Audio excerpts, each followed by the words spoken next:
هادي لولا أن هدانا الله أشهد أن لا إله إلا الله وأشهد أن محمدا عبده ورسوله لا نبي بعده اللهم صل وسلم وبارك على حبيبنا وشفيئنا وقيادتنا وقدوتنا ومعلمنا رسول الله محمد صلى الله عليه وسلم وعلى آله وصحبه ومن تبعهم بإحسان إلى يوم الدين أما بعد اللهم إنا نسألك علما نافعا اللهم إنا نسألك علما نافعا ورزقا طيبا وعملا متقبلا اللهم إنا نعوذ بك من علم لا ينفع ومن قلب لا يخشى ومن نفس لا تسبع ومن دعاء لا يسمع Ayol hadirun rahimakumullah al-hibba, para abang, ayu dan keluarga semua yang hadir. Alhamdulillah malam ini atas nikmat Allah Subhanahu wa taala, Allah bimbing kita, Allah antar kita, Allah kuatkan kita sehingga bisa berkumpul di majelis ilmu ini, alhamdulillah. Dan satu hal lain yang patut kita syukuri adalah bahwa Allah Subhanahu wa taala senantiasa alhamdulillah menjaga kebersamaan ini. Ya, kebersamaan ini tetap terjaga itu semata-mata karena Allah Subhanahu wa taala, nikmat yang sangat besar dan sangat patut untuk kita syukuri ya. Alhamdulillah. Kita masih ada di bulan Rabiul Awwal, sedang rame-ramenya Maulid Nabi.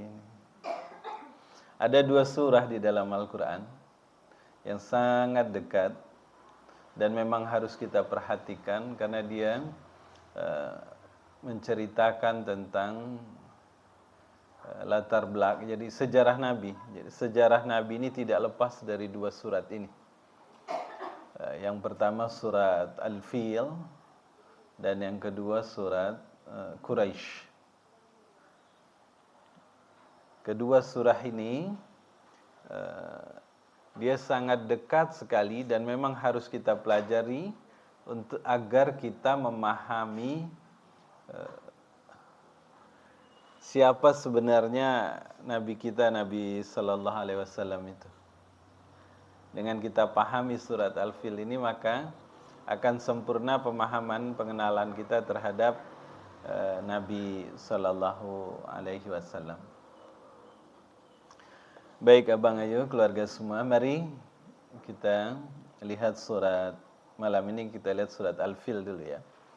A'udzu billahi minasyaitonir rajim. Bismillahirrahmanirrahim. Alam tara kaifa fa'ala rabbuka biashabil fil alam yaj'al kaidahum fi tadlil wa arsala alaihim tayran ababil tarmihim bihijaratin min sijil faj'alahum ka'asfim ma'kul. Surat ini turun di Mekah ya. Surat Makkiyah. Kalau di dalam mushaf dia urutan ke-105. Kalau di dalam mushaf. Tapi kalau berdasarkan urutan turunnya wahyu, dia termasuk surat yang turun di awal. Ibnu Abbas mengatakan ini wahyu yang ke-19. Ya, sesudah Al-Kafirun, sebelum Al-Falaq kalau urutan turunnya. Jadi yang ke-18 itu Al-Kafirun. Yang ke-19 surah ini, surat Al-Fil. Nanti yang ke-20 surah Al-Falaq, kalau berdasarkan urutan turunnya. Kalau kita lihat urutan turunnya itu, di surat Al-Kafirun itu penegasan dari Allah Subhanahu wa taala bahwa di dalam masalah akidah tidak ada toleransi. Dalam masalah keyakinan, kalau dalam masalah hubungan muamalah, hubungan sebagai sesama manusia sangat dianjurkan oleh Islam tanpa membedakan agama. Tapi kalau urusan akidah nggak boleh, tidak boleh ada tawar-menawar. Dan itu surat Al-Kafirun. Jadi sesudah surat Al-Kafirun itu, ya ketika orang-orang kafir Quraisy ngajak Nabi, hari ini bagaimana kalau hari ini kami, Waalaikumsalam warahmatullahi wabarakatuh. Hari ini kami menyembah agama Tuhan kamu, besok ya Muhammad engkau menyembah berhala gitu. Nah, itu kan yang menjadi sebab turun surat Al-Kafirun, la a'budu ma ta'budun. Enggak, Allah melarang sama sekali. Lakum dinukum waliyadin. Nah, sesudah surat itu turun surat ini. Surat Al-Fil. Surat Al-Fil ini kalau Al-Kafirun hanya melarang secara tegas. Nah, kalau surat Al-Fil ini sudah mengancam, memberitahukan bagaimana siksaan Allah terhadap orang-orang yang tidak mau bertauhid. Orang-orang yang tetap saja mempersekutukan Allah, yaitu kisahnya orang-orang dari pasukan bergajah ini. Ya. Itu riwayatnya kalau urut-urutan turunnya. Nah, surat kalau kita lihat urutan di Al-Qur'an, maka dia sebelum surat Al-Fil ini Al-Humazah. Al-Humazah dia. Al-Humazah bercerita tentang celaan Allah Subhanahu wa taala bahwa harta benda, ya, alladzi jama'a mala wa dadah yasabu anna malahu akhladah, itu semuanya enggak akan memberi manfaat. Nah, di dalam surah Al-Fil ini contoh bagaimana Allah menghancurkan orang yang terlalu percaya kepada kekuatan materi dan harta di dunia. Baik, kita langsung masuk saja ke surat Al-Fil ini. Surat ada 5 ayat, 23 kata dan 96 huruf dia.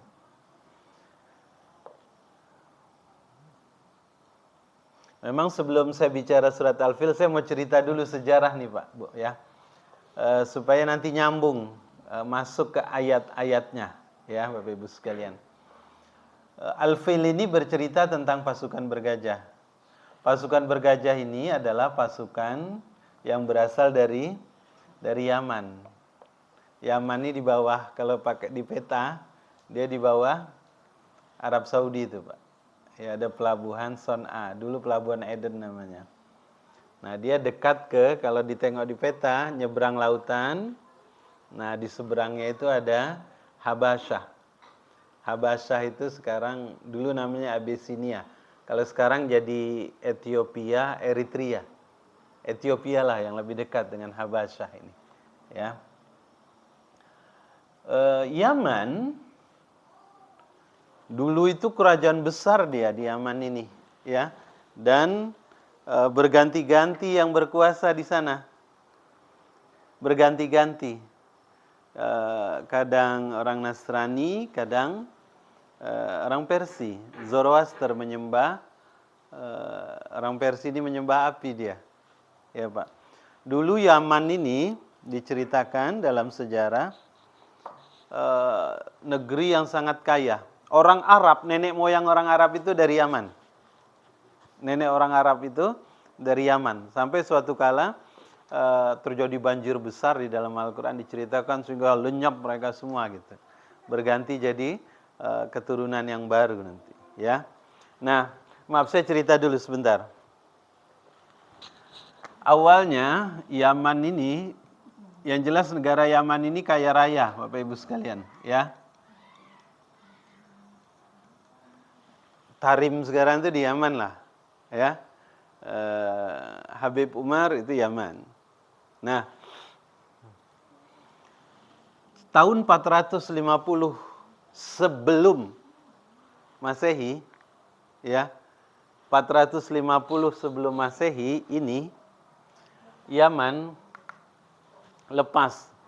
Jadi awalnya di sana yang berkuasa orang Nasrani. Ya.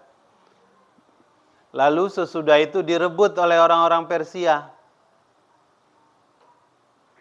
Jadi di Yaman ini banyak, sebelum Nabi nih Pak ya, sebelum Nabi. Mulai dari 450 sebelum Masehi sampai tahun 570-an itu. Sebelum Masehi, artinya zaman Nabi Isa. Ini banyak pengikut yang memeluk agama Nasrani. Suatu ketika diseranglah oleh orang dari Persia. Dan luar biasa serangannya, dan itu diceritakan dalam surat Al-Buruj. Tentang Ashabul Ukhdud. Ada yang tahu tidak Bu kisah Al-Buruj, Ashabul Ukhdud ini? Orang yang dibakar di dalam, orang yang dimasukkan ke dalam parit. Jadi orang Nasrani ini, pengikut Nabi Isa ini, di Yaman ada sekitar 20.000 orang. Ini dibunuh. Lalu dibuat parit panjang, dihidupkan api di dalamnya. Jadi disuruh melompat semuanya ke dalam api itu. Siapa yang mengaku beriman mereka, yang mempertahankan imannya mereka melompat. Ada yang tidak mau dilempar, dibunuh ke dalam. Dikatakan sampai 20.000 orang-orang Nasrani itu. Ya, sampai hilanglah kemudian agama Nasrani lemah, yang berkuasa orang Persia. Nah, ketika orang Persia berkuasa di sini, ya, tadi nih ya, dibunuhlah orang-orang yang mengikuti pengikut Nabi Isa sebelum Nabi Muhammad datang. Mereka berkuasa, tapi ada satu orang yang selamat. Ya, yang selamat itu namanya Daus Zu Sa'laban. Daus ini karena dia selamat, dia minta tolong ke pusat kerajaan Nasrani di Roma.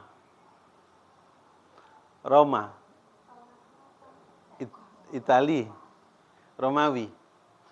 Karena yang kemudian oleh Kaisar Roma yang paling dekat itu adalah Raja Habasyah. Habasyah itu Kristen juga, maka Habasyahlah yang disuruh untuk membantu. Maka dikirimlah 2 orang Pak. Namanya satu Abraha, yang kedua Aryat, 2 panglima. Membawa pasukan bergajah nyebrang dari Ethiopia itu.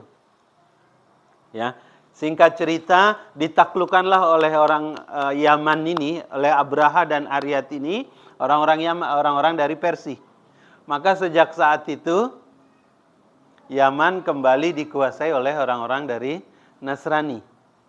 Hanya tadi karena berdua ada Abraha sama Aryat, berantem, kemudian 2 pemimpin ini berebut pengaruh, saling membunuh.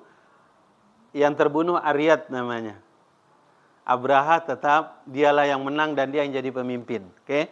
Itu awal. Ini cerita tentang siapa Abraha ini. Ya, jadi dia orang Habasyah itu, lelaki yang pendek hitam gitu. Sudah. Ketika Abraha jadi gubernur di sana, ya, Abraha jadi gubernur di Yaman ini, dia ingat bahwa Yaman dulu sangat kaya raya. Ekonomi di daerah Timur Tengah sana yang menguasai adalah Yaman saat itu. Tapi ketika Abraha hidup, memimpin, yang memimpin adalah Quraisy, Mekah. Nah, kita cerita itu insya Allah minggu depan. Cerita tentang kenapa Quraisy itu bisa memegang ekonomi sesudah Yaman. Ibaratnya itu kalau dulu pusat perekonomian itu Amerika dan Rusia, Uni Soviet pecah, tinggal Amerika. Amerika sekarang lawannya Cina, jadi pusat ekonomi baru gitu. Jadi Abraha ini ingin mengembalikan Yaman menjadi pusat perekonomian seperti dulu, bukan di Quraisy, bukan di Mekah lagi. Bukan di Mekah. Jadi saya ulang, Abraha ingin mengembalikan Yaman jadi pusat perekonomian. Nanti itu sebabnya di ayat 2 Allah sebut alam yaj'al kaidahum. Kaida, al-kaid, ya. Kaid itu rencana yang tersembunyi, tapi yang dimunculkan yang lain gitu. Jadi Abraha ini ingin mengembalikan Yaman jadi pusat perekonomian. Ketika dia ingin mengembalikan Yaman menjadi pusat perekonomian, apa yang terjadi? Dia lihat yang menjadi penghalangnya adalah Mekah. Kenapa? Karena Mekah sudah Ya, orang-orang Quraisy sudah punya kebiasaan luar biasa. Mereka memiliki hubungan dagang dengan berbagai penjuru negeri.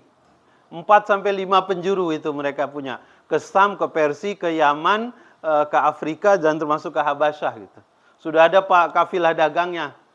Mereka yang menguasai. Nah, karena Mekah yang menguasai, Abraha lihat, kenapa Mekah sekarang yang menjadi kiblat perekonomian? Rupanya dua, selain dia pusat perekonomian, orang naik haji ke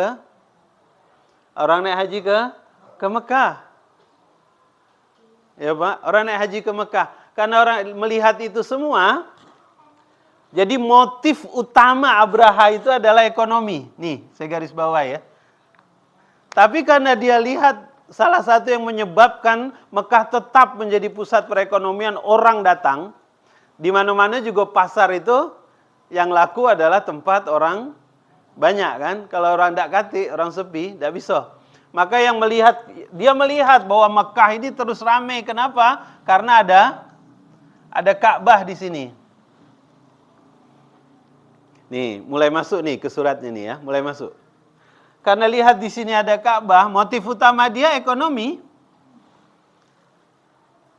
Karena motifnya ekonomi, maka kemudian penyebab utama Ka'bah akhirnya apa yang dilakukan oleh Abraha?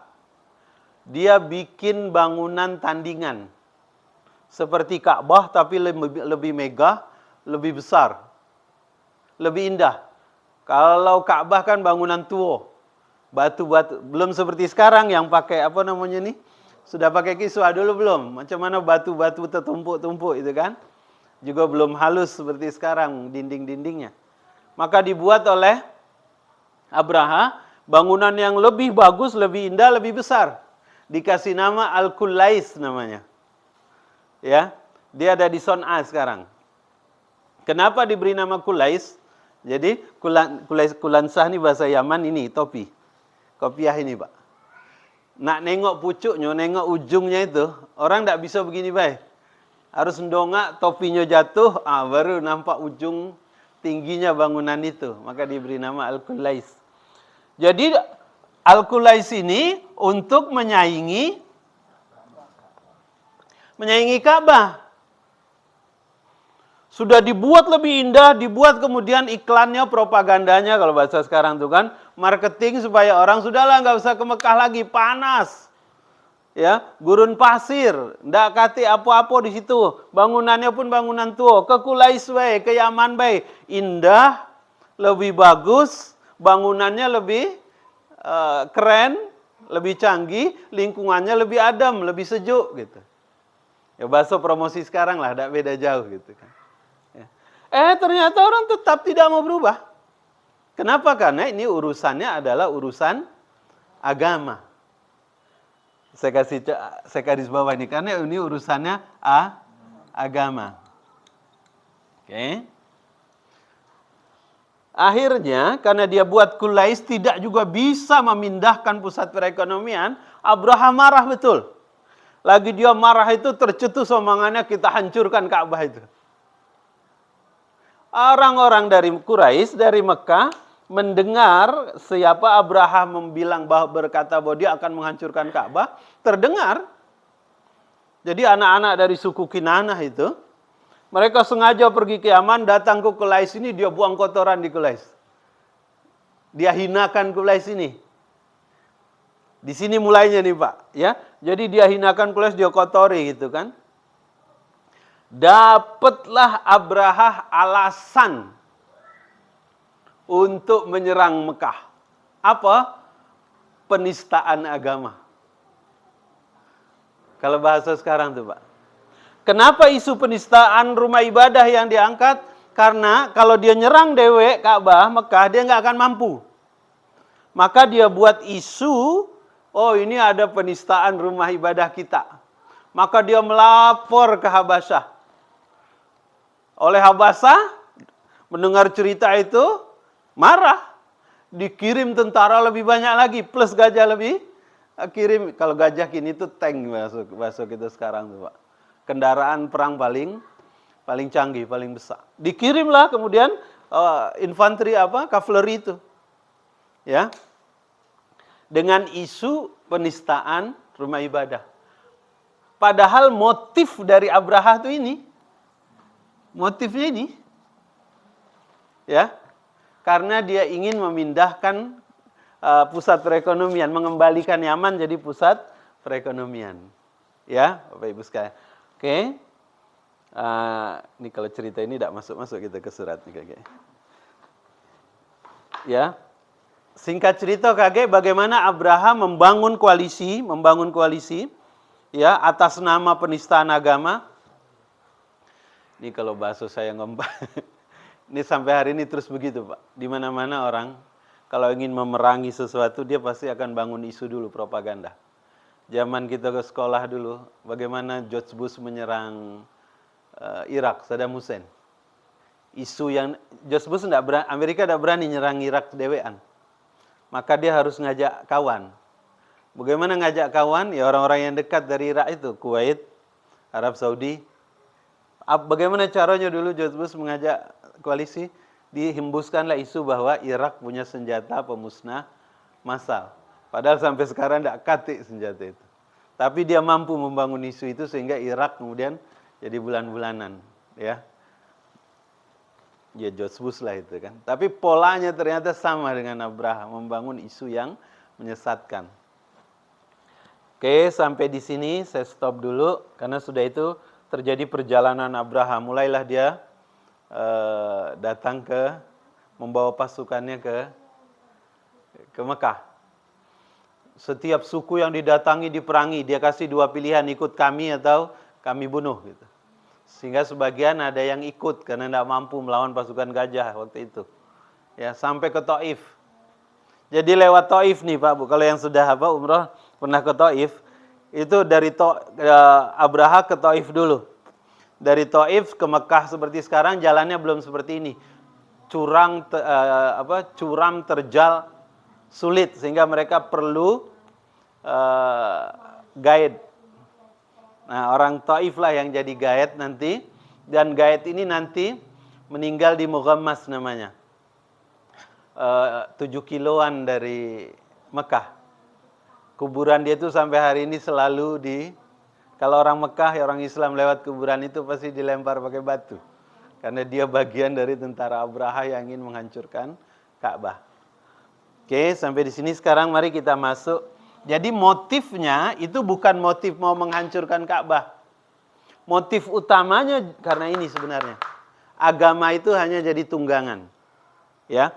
Jadi apa yang sering dibicarakan orang hari ini, kondisi sosial politik gitu, dari dulu sudah begitu. Dari dulu sudah ada. Ya, Bapak Ibu sekalian. Baik. Tidak ada cerita politik, stop. Tapi tidak mau saya harus cerita karena ini pengantar ya. Sekarang kita masuk ke ayat 1. Bismillah.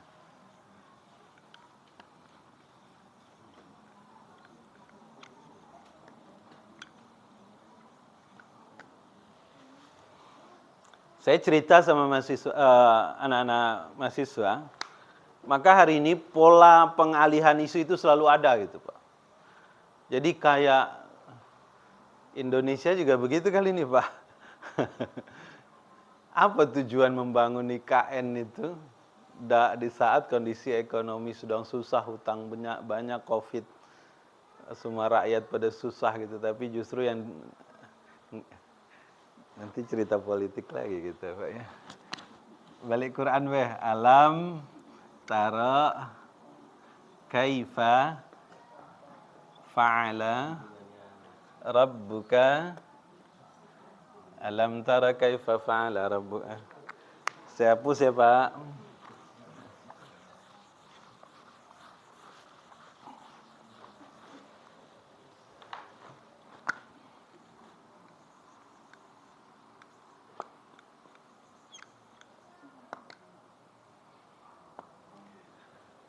Ini ayat 1 ya. Alam tara kaifa fa'ala rabbuka bi ashabil fil. Oke. Mari kita lihat ayat ini. Kalau diartikan dalam terjemah Departemen Agama itu alam tara, bukankah kamu sudah melihat? Bukankah kamu melihat gitu ya? Fa'ala kaifa, bagaimana fa'ala rabbuka, Rabb kamu berbuat bi ashabil fil, kepada pasukan bergajah. Ashabil fil ini kalau kita sederhanakan artinya kepada sahabat-sahabat gajah. Ya. Yuk kita lihat ayatnya sekarang. Alam tara, bukankah, tidakkah kamu, gitu. Ya. Alam itu kalau bahasa Arab namanya istifham. Kalimat tanya tapi bukan mencari jawaban. Kalimat tanya yang tidak membutuhkan jawaban dia. Istifham takriri. Kalimat tanya yang justru tujuannya adalah untuk menegaskan. Atau yang lain istifham ta'ajjubi. Kalimat tanya yang maksudnya adalah menunjukkan keheranan. Nah, di sini alam tara, bukankah? Jadi sekali lagi ini kalimat tanya yang tidak butuh jawaban. Lebih kepada keheranan, lebih kepada penegasan. Kamu kan sudah lihat gitu. Kemudian pakai kata taro. Taro itu dari kata ro'a. Ro'a artinya melihat. Taro itu kamu, taknya ini kamu. Sekarang pertanyaan. Peristiwa gajah pasukan Abraha ini menyerang Mekah, Nabi Muhammad sudah lahir belum, Bu, Pak? Belum. Berapa tahun selisihnya, Pak? Ya kalau anggaplah ini tahun kedua, tahun ketiga turunnya surat ini. Nabi lahir di tahun gajah kan? Diangkat jadi menerima wahyu umur 40. Artinya setidaknya sudah 40 tahun yang lalu kejadian ini. Ya Pak ya. Kalau waktu ayat ini turun, anggaplah sudah 40 tahun yang lalu. Sekarang pertanyaannya, ini yang di beberapa tafsir, Buya Hamka menanyakan ini juga. Kenapa Allah pakai kata taro? Kenapa Allah pakai kata bukankah kamu nengok? Padahal peristiwa itu sudah terjadi 40 tahun yang lalu. Mestinya kan bukan kamu nengok. Mestinya kamu inget nggak gitu. Tapi kenapa Allah pakai kata taro? Maksudnya dua. Yang pertama, memang masih ada orang-orang yang waktu peristiwa bergajah ini, pasukan bergajah ini datang, mereka masih hidup ketika Nabi, dan mereka lah yang jadi tokoh-tokoh yang menentang Nabi Muhammad di Mekah itu, tokoh-tokoh kafir musyrikin di Mekah. Ya, jadi ayat ini tujuannya kepada mereka yang pertama. Ya, makanya pakai kata taro, itu satu. Yang kedua, dan ini kuat sekali, juga sama kuatnya, ini menunjukkan bahwa peristiwa itu sangat luar biasa, di luar perkiraan orang-orang Mekah. Kalau ada sebuah peristiwa istimewa, pasti kita ingat semua. Walaupun kita sudah, maaf, kalau kecil-kecil ada pengalaman istimewa, walaupun kita sudah tua, pasti kita ingat. Saya kecil-kecil SD dulu, Pak. Berarti sudah 40 tahun yang lalu kan. Saya ingatnya, adik saya nomor 3, saya nomor 2, adik saya perempuan nomor 3. Kami lagi mandi-mandi di sungai. Anyut ya. Kami kejar-kejar. Untung ada jembatan dari Kelapo, ada nenek-nenek lewat, nyai lewat, diangkat, selamatlah adik saya itu kan. Ingat sampai sekarang saya, Pak. Jadi kalau sampai sekarang kami lewat sungai itu sama adik saya, selalu terkenang dia teriak-teriak, kelelep, tenggelam. Tapi kini sungai itu yuk lah jadi God. Tidak, kalau itu waktu di Tangerang. Saya kecil-kecil di Tangerang. Tapi sama, kami balik ke Bungo di Sungai Pinang, abang saya. Ingat betul saya. Sama peristiwanya. Kami karena musim panas, sungai kering, banyak pasir. Ya, macam gini lah, tak? Pantai pasir pantai, ya. Mandilah, terbawa rupanya dia tersedot air apa? Iya, air bawah tu kan. Tapi dia lah jadi marinir sekarang, Pak, jadi tentara. Lah bisa dia berenang apa? Selat Sunda, nyebrang Selat Sunda, Selat Madura. Jadi dia, saya ingat betul saya tangannya ngapain itu. Saya ngejarlah sepanjang mulai dari Sungai Pinang tuh sampai ke arah Batang Bungo, jembatan tuh kan.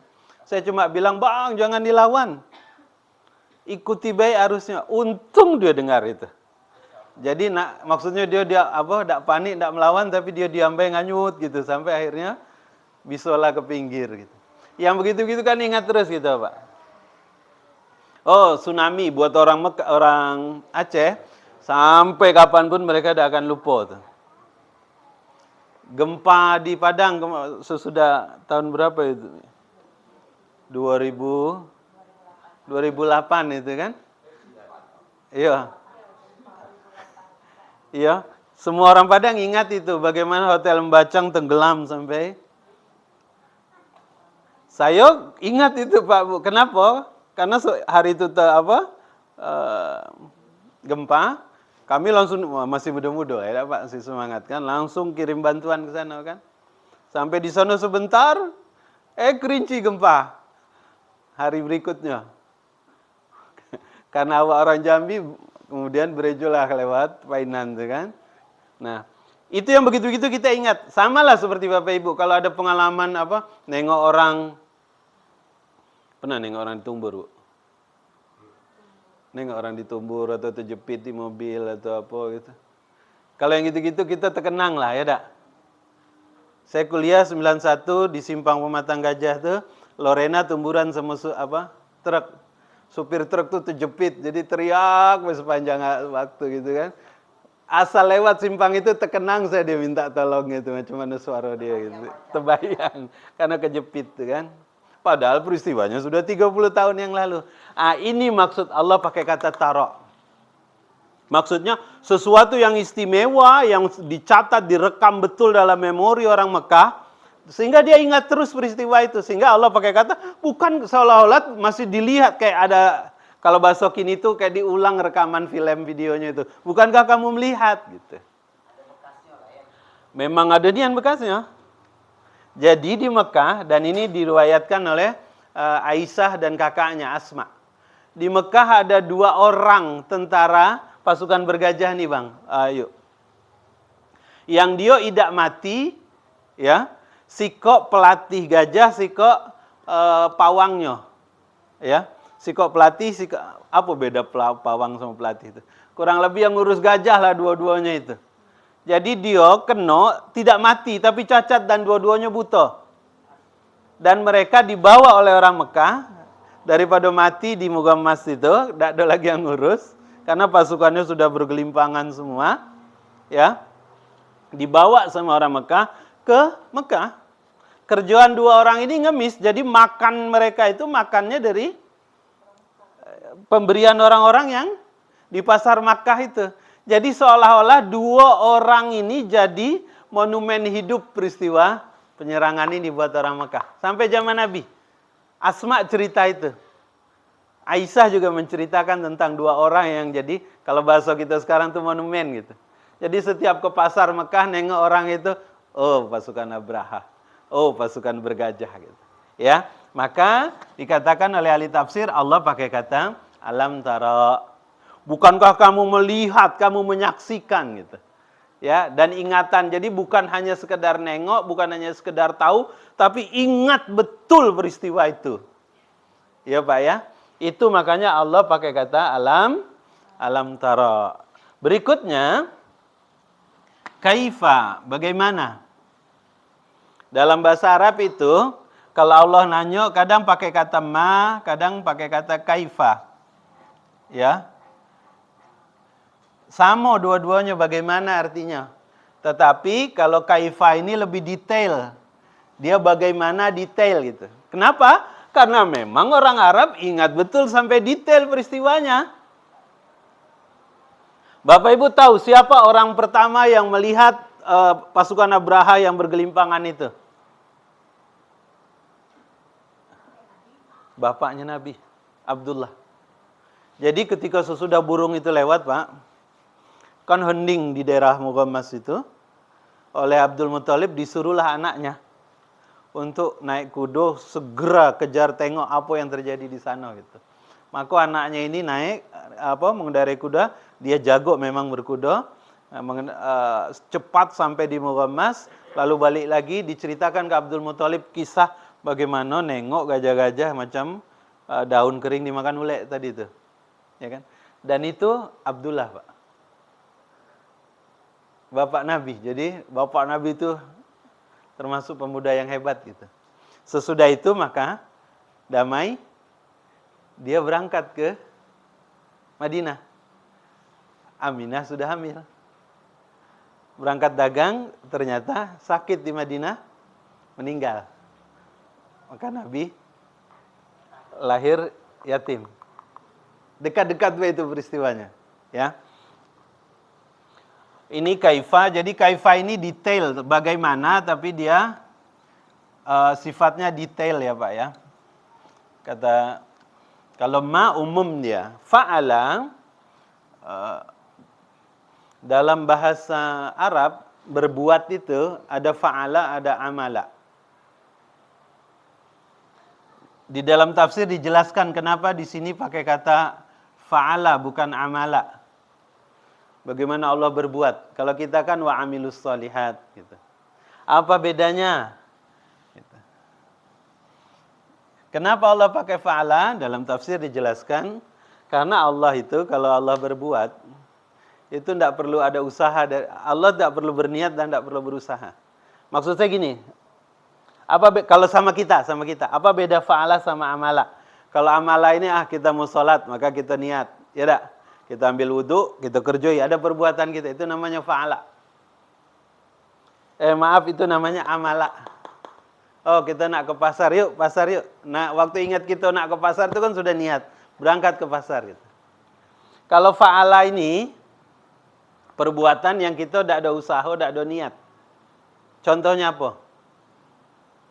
Ngedip mata, Pak. Pernah kita berniat ngedip mata gitu? Kan tidak. Detak jantung kita ini pernah kita niatkan enggak? Ayo jantung aku berniat hari ini jantung berdetak 100 kali gitu. Itu namanya fa'ala. Detak jantung kita ini fa'ala. Kita enggak ada niat, kita enggak ada usaha, dia bergerak sendiri, berbuat sendiri gitu. Nah, Allah pakai fa'ala karena Allah sifatnya begitu memang. Allah enggak perlu harus, Allah cukup kun mayakun. Ya, maka pakai kata fa'ala. Ini bedanya, kenapa tidak pakai kata amala? Rabb, Allah pakai kata Rabb, bi ashabil fil.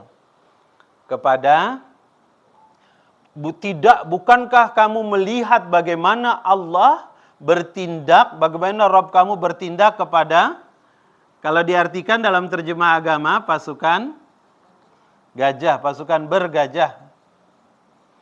Kalau kita artikan letterlux, ashab ini artinya sahabat. Ini gajah. Ada 3 bahasan tentang ayat ini, Pak, tentang kalimat ini.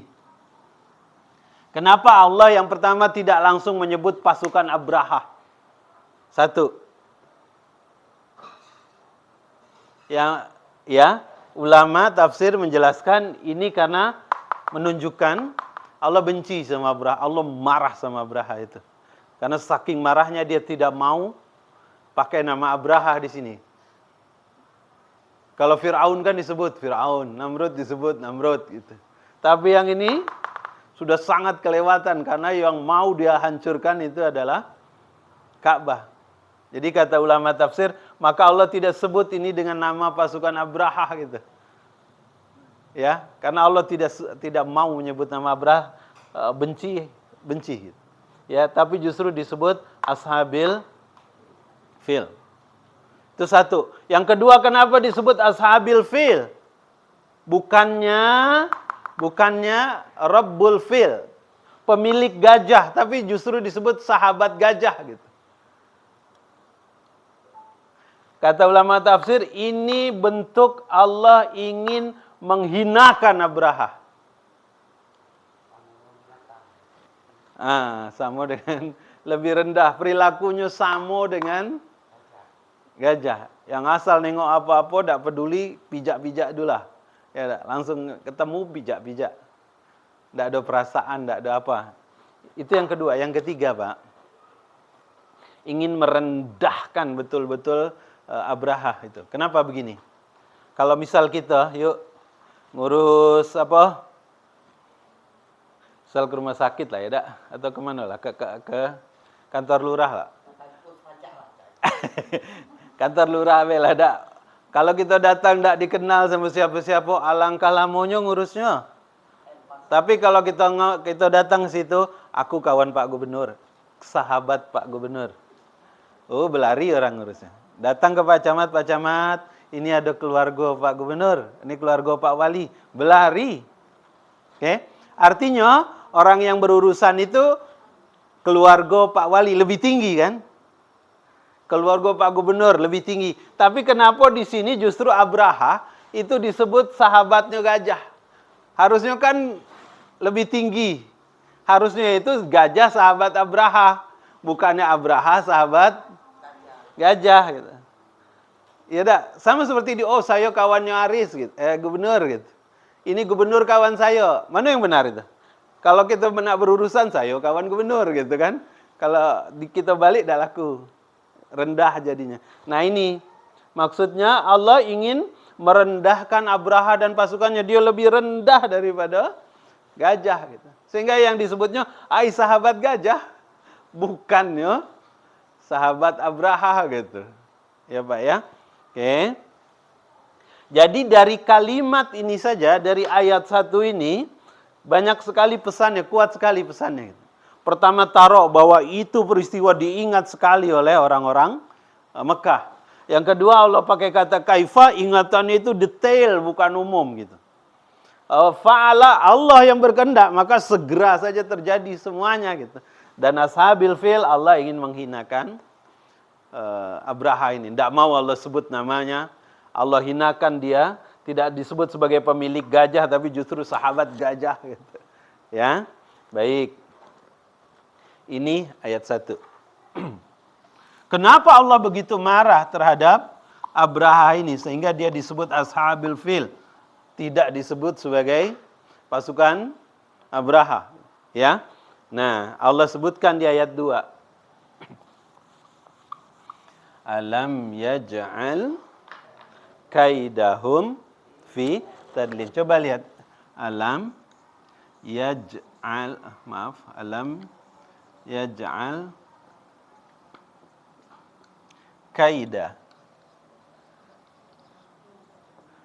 kaidahum.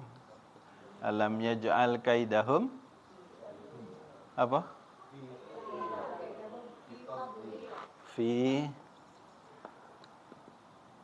tadlil. Ini ya Pak ya. Yuk kita tengok ayat ini. Bukankah kamu sama? Alam yaj'al. Bukankah yaj'al? Kalau ini sama tadi ya, istifham takriri, tanda tanya, kalimat tanya yang tidak butuh jawaban, tapi menegaskan. Bukankah kamu yang, apa kalau di situ Pak, yaj'al ini artinya?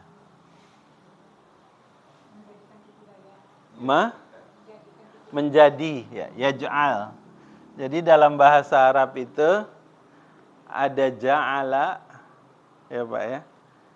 Apa maksud Allah? Jadi ja'ala yaj'al ini mudhari' nih. Fi'il mudhari'. Yaj'al menjadikan.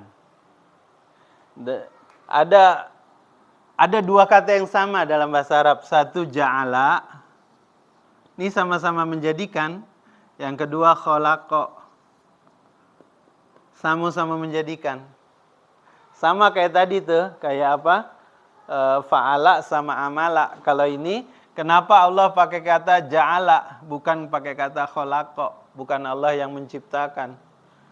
Bukan kamu yang membuat. Jadi ja'ala ini hanya merubah sesuatu yang sudah ada.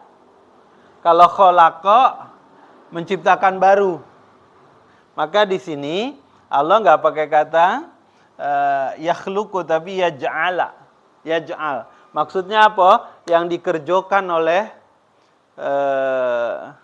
Abraha itu ya bukan sesuatu yang baru gitu. Dia hanya merubah ya.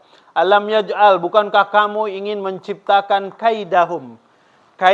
Kaidahum ini kaidah dan hum. Kaid ini itu yang saya bilang tadi. Tipu daya. rekayasa. Apa beda? Dalam bahasa Arab ada kaid, ada makar. Makar, ya, makarullah. Wallahu khairul makirin. Kalau makar itu tipu daya yang terang-terangan. Kalau kaidahum ini, dia ceritanya penistaan agama, tapi sebetulnya motif dia adalah ekonomi gitu, Pak. Jadi sebetulnya yang dia ceritakan bukan itu yang dia tujuan utamanya. Ini politisi hari ini nih, Pak. Ya, apa yang dia sampaikan bukan tujuan utamanya, cuma kamuflase, Pak. Nah, itu dikatakan, maka Allah pakai kata kaidahum. Bukankah Allah yang menjadikan tipu daya kamu tadlil? Tadlil ini dari kata dol, sesat. Semua yang sesat, semua yang salah, pasti hancur. Makanya berantakan di sini sebut, hancur, berantakan. Alam yaj'al kaidahum fi tadlil. Bukankah Allah yang menjadikan, yang yaj'al menjadikan kaidahum, tipu daya kamu itu, semuanya hancur, berantakan. Ya, kok bisa hancur berantakan rencana dari Abraha ini? Alam yaj'al kaidahum fi tadlil. Allah kemudian kirimkan wa arsala alaihim tayran ababil. Allah kirimkan wa arsala alaihim, kepada mereka, ala pakai ala, atas mereka, jadi ditimpakan tayran ababil, burung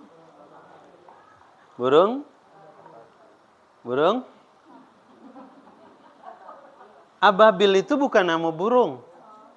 Ababil itu bahasa Arab artinya berombongan, berbondong-bondong.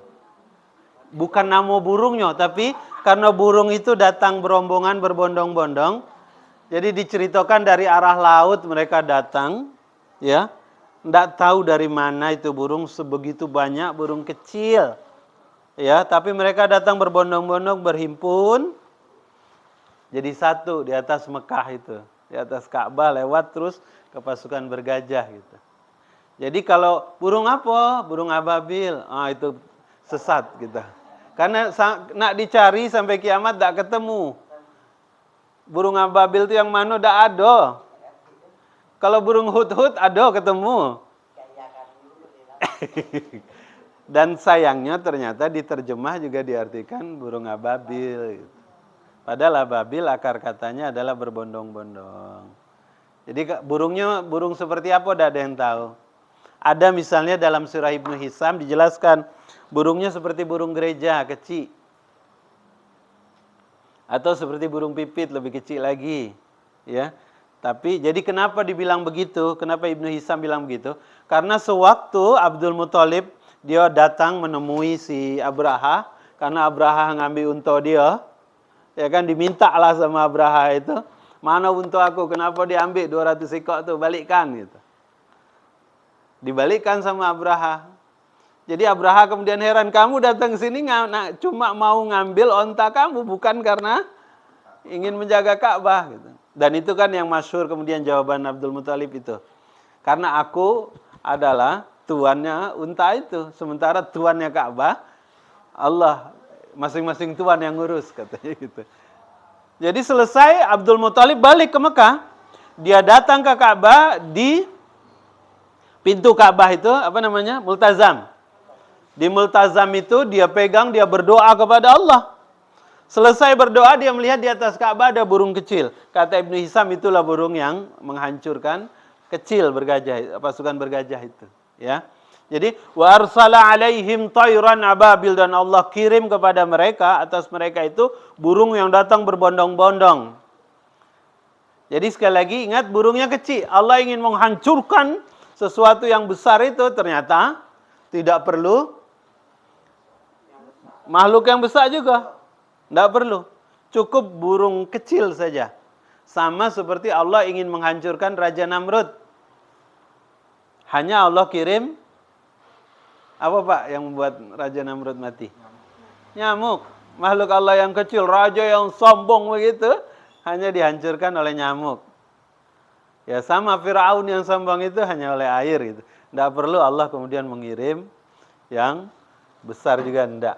Jadi Wa arsala alaihim tayran ababil tarmihim ya bihijaratim min sijil, yang dia melemparkan, tarmihim ya, dia melemparkan hijarah ya, batu-batu min sijil, dari sijil. Sijin ya? Sijin apa sijil? Sijil. Sijil itu satu, dalam terjemah ada beberapa. Satu mengatakan itu batu kecil yang berasal dari neraka yang sangat panas. Jadi setiap burung itu pegang 3 batu. Sikok di mulutnya. Ya, sekarang pikirkanlah ya, sekecil apa batu itu? Sebesar apa batu itu? Burungnya kecil. Tidak mungkin pula burung bisa gigit batu yang besar kan? Kecil berarti. Sama di kaki-kakinya 2. Jadi setiap burung bawa 3 batu. Ya. Ya, yang kedua mengatakan sijil itu adalah batu yang ada namanya. Maksudnya batu dari neraka yang sudah ada namanya untuk siapa? Makanya walaupun dia lewat, jadi dia lewat di atas Mekah, lewat di atas orang-orang Mekah, tapi kenapa tidak jatuh di situ? Jatuhnya cuma kepada pasukan bergajah baik. Itu dibilang karena sudah ada namanya, kalau kata Muhammad Abduh itu dalam Al-Manar. Maksud ada namanya itu kalau bahasa sekarang, Bang, rudal. Sudah ada, sudah dikunci. Ini tidak akan, tujuannya ke lapangan, tidak akan jatuh di sini, tidak. Karena memang sudah dipaskan di sana gitu. Ya, itu sijil ya. Nah, yang ketiga mengatakan bukan batu tapi virus, bibit penyakit. Kita tidak ada yang tahu. Hanya yang dikatakan bahwa daya rusaknya itu belum pernah dilihat sebelumnya gitu. Sangat cepat ya. Tarmihim bihijaratim min sijil faja'alahum ka'asfim ma'kul. Faja'alahum maka Allah jadikan mereka ka'asfim. Ka'asfim itu seperti gabah kering. Ada yang bilang seperti daun kering makul yang dimakan oleh ule. Kalau nengok daun dimakan ule, Pak, apa? Iya kan cepatnya nih, itu kan tahu-tahu lah habis galau gitu. Nah, macam itulah gajah itu ketika kena batu yang dilemparkan oleh burung-burung tadi itu. Jadi diceritakan ada yang menyebut seperti kusta. Seperti. Karena ketika kena langsung jadi penyakit, jatuh. Kusta kan begitu ya. Kena tangan ini jatuh sikok. Kena lagi jatuh jari ini kan. Tapi prosesnya cepat gitu. Ya. Membusuk dia dan mainnya pelan-pelan diceritakan dalam tafsir itu. Jadi faja'alahum ka'asfim ma'kul itu pasukan bergajah, pasukan Abraha dan pasukannya itu betul-betul seperti daun yang dimakan ule. Dan yang ajaib, Pak, Bu, yang ajaib adalah Abraha. Jadi Abraha tidak mati di situ. Abraha masih sempat diselamatkan oleh anak buahnya. Dibawalah sampai ke Yaman. Dikatakan perjalanan sebulan, 30-an hari. Selama dalam perjalanan itu, Abraha meraung-raung kesakitan. Jadi Abraha tidak langsung mati di situ. Iya. Jadi meraung-raung, dia baru mati di Son'a. Son'a ibu kota Yaman sekarang. Ya, di tempat dia bangun Kulais itu. Baru mati di situ dia. Jadi sepanjang jalan orang melihat bagaimana marahnya Allah, bagaimana seseorang itu kalau Allah marah, kan begitu, Pak.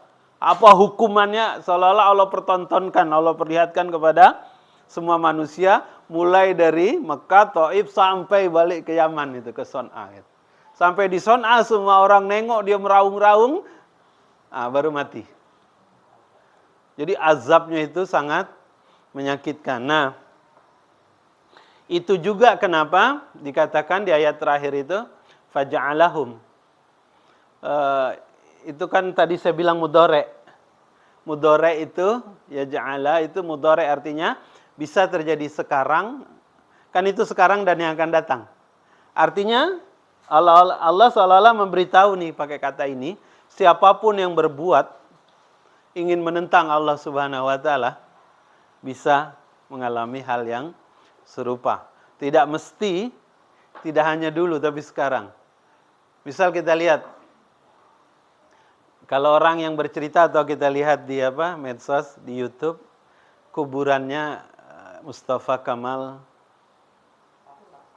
Atatürk. Itu kan mayatnya ditindih pakai batu 5 ton. Kenapa? Setiap dikubur dikeluarkan oleh bumi. Setiap dikubur dikeluarkan oleh bumi. Sehingga supaya dia tidak ditolak oleh bumi, apa yang dilakukan oleh orang Turki waktu itu? Dia tindihlah pakai batu. Beratnya 5 ton batu itu, Pak. Sampai hari ini dikatakan kuburannya kan dibangun gedung besar. Kayak di Taman Mini lah gitu ya. Ada baunya. Nauzubillah. Misal gitu ya Pak ya. Itu contoh misal hari ini atau yang lain-lain kita banyak lah. Ya Bapak Ibu sekalian. Nah, baik sampai di sini Bapak Ibu sekalian yang dirahmati Allah. Apa yang mau saya sampaikan? Yang pertama dari surat Al-Fil ini Allah Subhanahu wa taala itu. Jadi yang pertama Bapak Ibu sekalian, ini saya pakai 2 buku ya. Satu, bahwa seluruh alam ini milik Allah Subhanahu wa taala gitu. Allah yang punya, Allah yang berkuasa. Karena Allah yang punya, Allah yang berkuasa, maka Allah yang ngatur. Tidak bisa manusia mengatur gitu. Jadi kalau Allah sudah berkehendak maka ya terjadi. Kapan saja, di mana baik Allah berkuasa. Ya contoh ini, secara teori tidak mungkin orang-orang ke Mekah itu mempertahankan Ka'bah. Karena sudah ditahan-tahan itu kan, ada 3 tempat Pak, 3 daerah pasukan Abraha itu berperang. Menahan orang-orang Quraisy, orang-orang keturunan anak-anak Ismail alaihissalam itu menahan karena tahu bahwa Abraham mau menghancurkan Ka'bah. Mereka coba tahan, tidak ada yang mampu karena memang yang dilawan gajah. Dan saat itu tentara bergajah itu kalau dalam teori militer saat itu dikatakan belum dikenal gajah itu oleh orang Arab. Jadi bingung mereka menghadapinya. Ya. Cuma kalau Allah berkehendak ya begitu. Jangankan sampai ke Mekah, masuk batas kota suci saja enggak. Berhenti dia di Mogomas itu.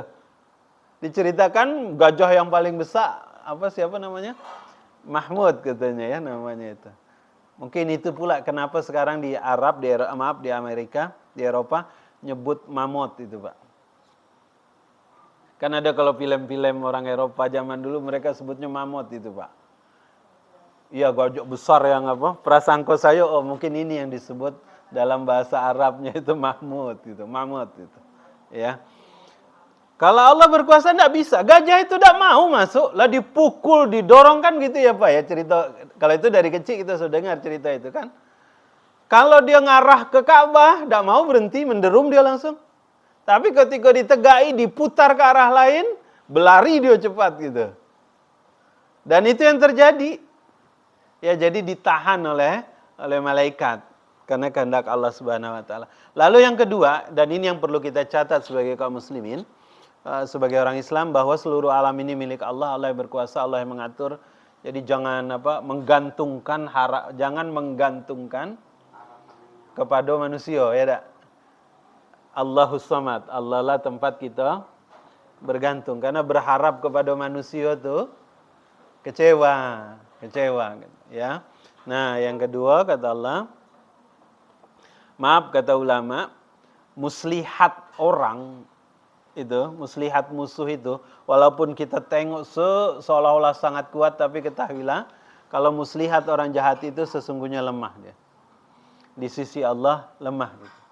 Maka orang Islam patut ya memahami surat ini gitu.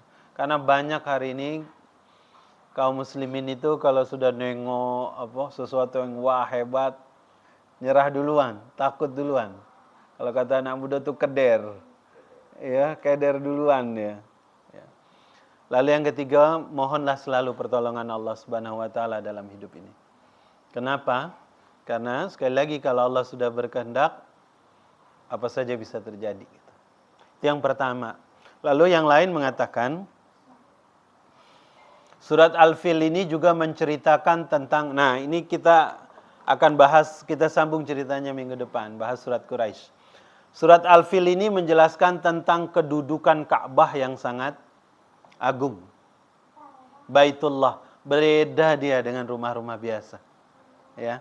Nah, peristiwa bagaimana Allah menahan dan menghancurkan pasukan bergajah Abraha dan kawan-kawannya itu seolah-olah menjadi awalan nanti dalam buku sirah bahwa akan datang seorang nabi dari suku Quraisy itu. Jadi Pak, apa yang terjadi sesudah peristiwa ini? Seluruh orang Arab itu jadi takut sama Quraisy. Orang Syam, orang Yaman, orang Persia atau ke arah Afrika, semua kalau disebut nama Quraisy, mereka tidak berani. Kenapa? Karena sejak saat itu Quraisy itu julukannya, bahasa kumpehnya, Family of God. Ahlullah. Jangan coba-coba ganggu Quraisy. Takut kualat, kalau bahasa itu takut kakek Allah berkehendak gitu. Jadi sejak saat itu suku Quraisy itu kedudukannya semakin tinggi di mata seluruh orang, tidak hanya orang Mekah, tidak hanya orang Mekah Madinah gitu, tapi seluruh Yaman, Persia sampai ke, termasuk berita ini juga sampai ke Romawi, ya sampai ke Habasyah dan sampai juga ke Afrika yang lainnya. Jadi kedudukan orang-orang Quraisy itu apa bahasa kini itu Pak ya, naik itu? Ya naik kasta, jadi dipandang orang-orang mulia. Mereka disebut sebagai Ahlullah, Family of God itu ya, keluarganya Allah. Makanya orang Quraisy kemudian, Pak, kita lihat dalam sejarah, kenapa mereka berdagang aman? Padahal kalau maaf, gurun pasir itu budayanya begal. Budaya begal itu budaya gurun pasir, Pak. Kenapa saling begal? Karena tidak macam kita. Kita cucuk batang ubi itu, tumbuh dia. Kita gali lubang ketemu air di padang pasir. Jangankan cucuk batangnya dah. Payah pohon beda mau tumbuh, pohon yang tumbuh pohon berduri gitu. Sehingga usaha mereka ternak. Kalau mereka tidak mau beternak, berarti begal orang gitu. Nah, orang-orang di Jazirah Arab itu suka betul kalau memakai bahasa kini itu Pak. Apa kalau pengawal tuh? Bukan pengawal, apa kalau nyewo pengawal kalau lagi jalan rombongan premannya lah gitu. Iya, bodyguard. Bodyguardnya itu orang-orang Quraisy. Kenapa? Saat itu karena orang Quraisy mereka ingat, oh ini Ahlullah, nggak ada yang berani. Orang dalam. Itu yang pertama. Jadi kedudukan Ka'bah sangat agung dan kedudukan orang Quraisy kemudian naik juga menjadi lebih tinggi sejak peristiwa ini. Apa kemudian hikmahnya? Jadi ketika orang nanti lahir Nabi Muhammad, kan lahir nih Nabi Muhammad Pak dalam tahun yang sama. Siapa Muhammad itu? Quraisy. Jadi dia sudah di mata orang-orang di Arab itu, Muhammad itu tidak nengok siapa dia. Budak dusun, tak begitu. Ditengok, oh anak siapa, suku apa gitu. Ya, jadi Allah menciptakan bahasa kini itu prakondisi. Karena mau akan lahirnya seorang utusan Allah, nabi terakhir dari Mekah itu ya. Yang kedua, hikmah dari surat Quraisy ini, surat Al-Fil ini, satu tadi kedudukan Ka'bah yang sangat agung, yang kedua, kita jangan pernah putus asa. Sebab pertolongan Allah itu bisa jadi turunnya sesudah sebab-sebab materi itu sudah terputus. Maksud sebab materi terputus itu ya seperti Quraisy tadi Pak. Tak akan telap lagi, tak melawan pasukan bergajah ini. Sehingga apa yang diambil keputusan oleh orang Quraisy? Semua naik ke gunung, semua naik ke bukit.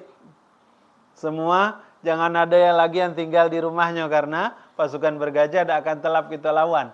Ka'bah kita serahkanlah sama yang punya Ka'bah itu, maksudnya kepada Allah gitu. Berserah diri mereka kepada Allah. Jadi pertolongan Allah, jangan putus asa. Pertolongan Allah itu bisa jadi turunnya justru di saat kita sudah tidak mampu lagi. Maka jangan pernah putus asa dari pertolongan Allah Subhanahu wa taala. Yang ketiga, ternyata iri, dengki, tamak seperti Abrahah tadi itu, ya, itu betul-betul membawa kehancuran. Ya. Maka jangan ada dalam diri kita itu hasad, dengki, gitu ya. Jangan, karena dia membawa kepada kehancuran. Dan yang keempat, perhatikan niat. Ya Pak, Bu, jago niat kita ini. Allah membalas seseorang itu berdasarkan niatnya. Abraha niatnya sebetulnya ingin menguasai ekonomi, ingin memperkaya diri, ingin memakmurkan, tapi dia pakai kemudian isunya adalah isu agama gitu. Maka dia Allah hancurkan. Nah, yang terakhir Pak, apa hikmah dari kenapa Abraha itu tidak langsung mati di situ, Pak? Tapi matinya di istananya, di Son'a. Kata ulama tafsir, Allah mengulur waktu untuk para pendosa sampai kerjanya itu selesai. Jadi dibiarkan dulu orang-orang yang, kalau bahasa kini itu orang diktator, sekendak hati, zolim, semena-mena itu, diulur Allah waktunya. Ayo biar dia puas, biar dia selesai gitu. Iya. Kadang awak yang tidak sabarkan kapan lah orang ini mati. Tapi bisa jadi Allah kadang-kadang sengaja mengulur, memberi apa kalau bahasanya itu, memberi kenikmatan, dicepatkan itu Pak. Dikasih kenikmatan di awal buat orang-orang banyak dosa nih. Apa istilahnya? Istidraj. Ya. Kadang kita nengok ngapa orang banyak dosa nih kok hidupnya senang gitu. Umurnya panjang, orang banyak doakan dia cepat mati, tidak mati-mati. Iya. Itu namanya istidraj. Jangan.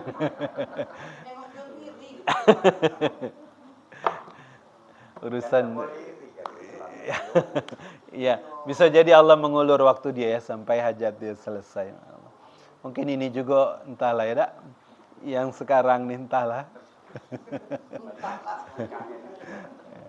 Astagfirullahaladzim. Demikian Bapak Ibu sekalian, ya.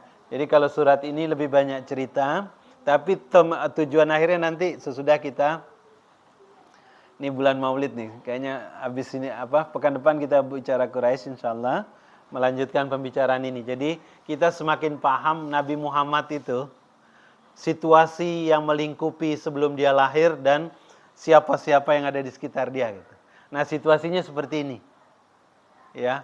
Jadi sebelum Nabi lahir itu sudah dibuat Quraisy itu namanya harum nian oleh Allah Subhanahu wa taala sebagai penjaga Ka'bah, sebagai ahlullah, family of God itu. Ya. Nah, insyaallah pekan depan kita cerita tentang Quraisy, apa sebab mereka itu jadi orang-orang hebat gitu. Berarti Rasulullah itu lahirnya di tahun penyerangan itu, di saat tahun yang sama. Atau karena kan tahun gajah, ini kan dikatakan bahwa itu sama tahun. Iya, iya. Nabi Muhammad lahir 571 bulan Rabiul Awal. Sejarah Bang nyebut peristiwa bergajah itu 570. Tapi kenapa orang dulu menyebut Nabi lahir tahun gajah? Mungkin hitungan setahun itu hitungan 12 bulan mungkin, enggak? Jadi kalau ditarik ke sini 12 bulan masuk juga ke tahun 570. Analisa saya itu. Jadi banyak orang Arab kemudian menjadikan peristiwa bergajah itu ukuran kapan dia lahir. Nabi Muhammad lahir kapan? Oh, tahun gajah.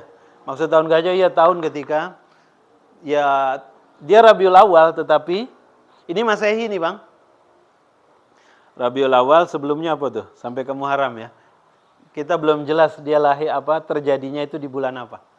Itu yang pertama. Tapi dalam buku sejarah disebut 570. Kalau ini yang kita pakai berarti narik 12 bulan ke belakang. Sampai 500 Rabiul Awal di sini juga. Berarti antara itu. Orang dulu kan sederhana kadang. Sama lah mak kita. Jepang masuk. Iya. Kalau nenek saya, kapan lahir? Waktu Gunung Krakatau meletus. 1908. Iya dah, Krakatau meletus yang terakhir itu kan. Sama kapan lahir? Waktu Belanda masuk. Kapan lahir? Mak saya itu kapan lahir? Pas agresi Belanda yang kedua, mak saya 49.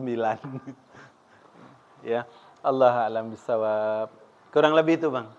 Ya, hanya saya belum ketemu pasnya enggak. Hanya yang menyebut yang paling dekat ini. Cuma berapa bulan ini kan bulan keempat, enggak, bulan kelima keempat nih Rabiul Awal nih. Ya. Mundur. Kurang lebih itu Bang. Ya. Waktu itu orang Quraisy sudah menyembah berhala. Sudah. Jadi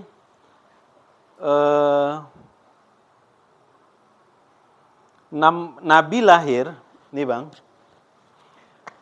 Ini kan beda 600 tahun dengan Isa.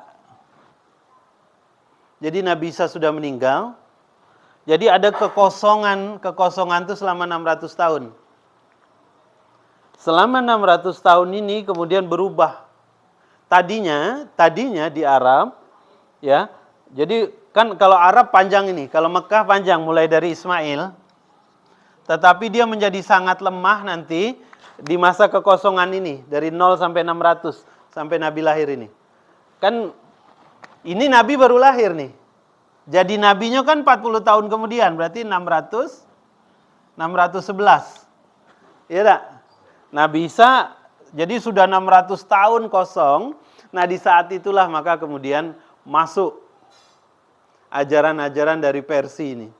Ajaran-ajaran dari Romawi tentang buat patung itu. Insyaallah pekan depan kita cerita itu Bang. Gimana Quraisy? Iya. Enggak maksud saya. Makanya jadi 360 tahun. 360 tahun. 300 kan gajah. Sekitar Ka'bah ada 360 berhala. Itu sebabnya kenapa anak-anak kecil di Mekah tidak disusui maknya. Nabi disusui siapa Bu? Halimah. Dari Bani Sa'ad. Bani Sa'ad itu kalau naik mobil dari Mekah 2 jam. Daerah tinggi, pemandangannya terbuka. Kenapa orang-orang Arab tidak mau nyusui anaknya? Dulu waktu kecil-kecil saya kira, waktu muda-muda Bang, saya kira karena ibu-ibu Mekah tuh satu pengen punya anak cepat. Atau yang kedua tidak mau bentuknya berubah karena nyusui anak gitu. Perkiraan saya. Tapi rupanya bukan. Karena di Mekah kan Ka'bah itu baik ada 360 berhalanya. Setiap Tuhan itu yang 360 ada sesajennya Bang. Sesajen kan diletak di muka patung tuh. Iya kalau dia cuma narok buah, narok roti. Dimakan orang. Kalau darah, motongi sapi. Kalau di sana domba, motongi unta. Darahnya dibalur ke bangkainya, bahkan ada juga yang ditinggal di situ. Jadi banyak virus, banyak penyakit di sekitar Ka'bah itu. Buat anak kecil. Dan Ka'bah, Mekah, tadi pusat perdagangan. Semua orang dari Syam, dari Yaman, dari Persia, semua datang ke situ berdagang. Kan ini yang membuat cemburu Abraha tadi itu. Namanya kota dagang, pasar. Ya, apa ada anak kecil tinggal, anggaplah langsung 2 zaman dulu rame. Ada berani ibu-ibu naruh anak kecil itu tinggal di Angso 2. Tak berani. Karena orang dari mana-mana entah sehat tidak, kasar, tak macam mana kan. Itu ternyata rahasia kenapa anak-anak Mekah itu disusuinya oleh orang-orang yang terutama Bani Sa'ad. Jadi Halimatus Sa'diyah, Halimah perempuan dari Bani Sa'ad. Bani Sa'ad itu terkenal susu kambingnya. Terkenal ternaknya sangat berhasil. Maka produksi susu kambingnya bagus sekali. Bani Sa'ad, kalau kita nengok dalam berapa hari yang lalu saya nengok di Instagramnya ada orang Jambi. Orang Indonesia yang kerja di Mekah tapi dia suka ngevlog gitu, suka bikin konten. Dia menceritakan Bani Sa'ad. Anggurnya luar biasa, suburnya tanamannya gitu. Ya, Allah alam. Jadi kurang lebih ketika kekosongan itu, Bang. Kekosongan itu masuklah, maka mulailah patung. Lata, Uzza, Hubal itu awalnya dari situ. Makanya kaget, ada satu, jadi kan 10, ada sahabat Nabi yang dijamin masuk surga kan 10, Bang. Ya, Abu Bakar, Umar, Utsman, Ali, Sa'ad bin Abi Waqqas, Abdurrahman bin Auf. Kaget salah satunya namanya Sa'id bin Zaid. Ini tidak terkenal sama sekali. Tidak dikenal orang. Sejarah tidak tipis nih, yang paling 2 lembar kalau cerita dia. Hanya Sa'id bin Zaid ini diketahui bahwa dia adalah istrinya Fatimah binti Khattab. Yang waktu Umar bin Khattab nak masuk Islam, datang ke rumah adiknya, dipukulnya suami adiknya. Itu dia Sa'id bin Zaid. 10 orang yang dijamin masuk surga ini. Bapak dia namanya Zaid. Zaid inilah jadi sisa di masa 600 tahun nih, Bang. Hanya diceritakan dalam sirah cuma ada 4 orang Mekah yang masih memegang agama Ibrahim. Maksudnya masih benar agamanya, masih tauhid. Cuma 4 orang. Salah satunya bapaknya Sa'id bin Zaid ini. Sehingga Nabi bilang, bapaknya Sa'id bin Zaid ini, kaget di hari kiamat dia akan dibangkitkan menjadi satu umat. Dia dewek, tapi disebut dibangkitkan jadi satu umat. Karena sedunia waktu itu, yang menyembah Allah cuma berempat. Kan bercampur. Iya, orang Mekah kalau ditanya siapa Tuhannya, jawabnya Allah. Tapi kan dia Abdul Muthalib waktu dia mengundi anaknya, kan kalau dia punya anak 10, maka salah satu anaknya akan dia sembelih, dia korbankan kayak Nabi Ismail. Rupanya kejadian 10 jantan kalau. Akhirnya dia ngundi. Keluarlah nama Abdullah. Karena Abdullah ini paling gagah, paling cakap, pokoknya anak Abdul Muthalib yang paling disenangi gitu. Sehingga akhirnya dia datang ke peramal, dukun. Jadi sudah sinkretisme keyakinannya, tidak bersih. Apa caranya supaya dia ini jangan mati gitu, jangan disembelih? Maka diundi lagi. Singkat cerita diganti dengan 100 unta. Jadi nyawa Abdullah itu harganya 100 unta. Harga si unta sekarang tuh mungkin kalau ya anggaplah kalau dia 100 juta ya. Sapi Jokowi yang besar kemarin tuh, Bang. Karena unta tuh lebih mahal daripada sapi. Ya anggaplah 80 juta. Kalau 100 berarti berapa miliar tuh. Jadilah bercampur agama, sinkretisme tadi, bercampur antara tidak murni lagi. Kalau tadi kita Ustaz juga pada waktu Abraham tadi ketemu sama Abdul Muthalib ke Ka'bah. Iya. Dia berdoa sama Allah. Nah itu saya jadi berpikir gitu kan. Iya. Doa sama Allah, tapi mereka menyembah berhala gitu kan. Iya. Bisa Dia membiarkan berhala. Tadi, Bang, karena sudah bercampur agamanya. Sama ngakunya mereka menyembah. Di Al-Quran, Bang, jangankan orang Quraisy. Iblis juga kalau ditanya siapa yang menciptakan langit dan bumi, siapa Tuhan kamu? Jawabannya Allah di Al-Quran. Ada 4 tempat yang disebut Allah gitu. Jadi bercampur dia, bukannya dia tidak menyembah Allah, tapi sudah bercampur baur. Itu yang disebut dolin, sama seperti ya. Dia Tuhannya iyalah, tapi dibuat 3. Kalau orang Mekah Tuhannya lebih banyak lagi sampai 300, masing-masing punya Tuhan dewek-dewek. Bercampur keyakinannya. Ya.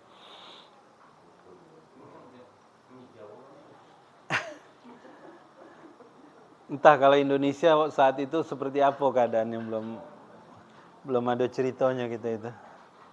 Apa orang kayu hitam, apa tuntelana, itu tahun berapa itu hidupnya. Nah. Insya Allah begitu ya Bapak Ibu sekalian, semoga Allah berkahi. Sekali lagi, mari kita mengambil pelajaran dari surat Al-Fil. Yang pertama tentang kemuliaan rumah Allah Ka'bah, rumah yang betul-betul dijaga Allah. Ya, kita berdoa semoga kita bisa ziarah. Ya, kalau sudah datang lagi ke sana. Kalau datang pertama dewek bisa datang sama keluarga. Kalau datang berdua sama istri bisa datang sama anak-anak. Amin, sama cucu. Amin ya rabbal alamin. Yang kedua tadi bahwa sebab pertolongan Allah itu datang ketika kita sudah sampai pada batas usaha maksimal. Jadi jangan putus asa. Yang kedua juga janganlah kita iri dengki. Ya, jaga niat kita. Semoga Allah berkahi kita semua. Qul qouli hadza wa astaghfirullah li wa lakum. Assalamualaikum warahmatullahi wabarakatuh.